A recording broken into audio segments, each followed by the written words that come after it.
What's up guys, welcome back to the next video learning PHP object-oriented programming. My name is QDS Dani and you guys are watching my channel Korayor. Alright, so in the previous video we have introduced the idea of the constructors. In this video we're going to show you guys the destructors. So constructors and destructors.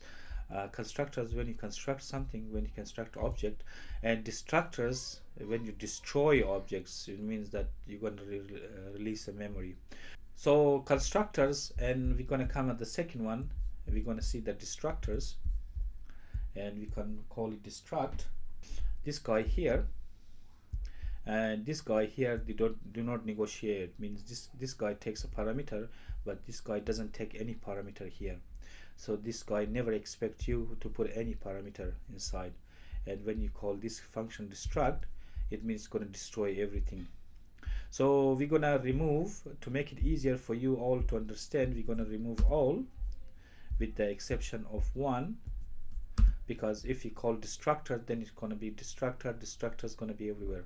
Say for example, instead of this George Washington, we say my object construct. Okay. So if you run, for example, that's exactly the previous ones, and the only see this one, it says my objects constructed. So we're gonna come and we're gonna put a function, and what we're gonna call, not a construct but destruct.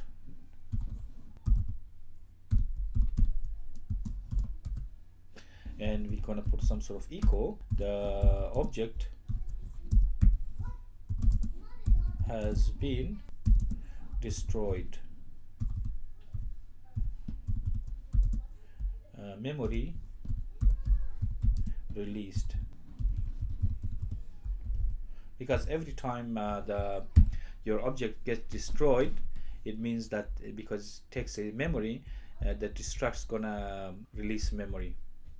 So now we have a construct, and now we have a destruct, our destructors. So here we have a new object here that I'm gonna bring it here, and for example, now I'm gonna again call it, for example, user new social web, and you can create some sort of funny things. You can put XYZ, for example, here, because the reason we want to put it here because of this one here. So we're gonna destroy this one, and how we're gonna destroy it now? We're gonna call our destructors, and we're gonna put unset, and we can put your objects. So when you're gonna put your objects, it's gonna be the user. Okay, so now everything is set. We have a class, we have a property, we have a constructor, and now we are calling the destructor here, and we're going to display that the object has been destroyed, memory released. So, and then if you're getting more advanced, you can measure how much memory released, how many megabytes or kilobytes has been released, because it's just very small program. And here we have again objects, our objects. We're gonna put a social web, and we are gonna unset the user. Okay, so now we're gonna run, and here you're gonna see that the objects has been is showing us twice. So here, if we can put a break, so if you put a break, we're gonna see.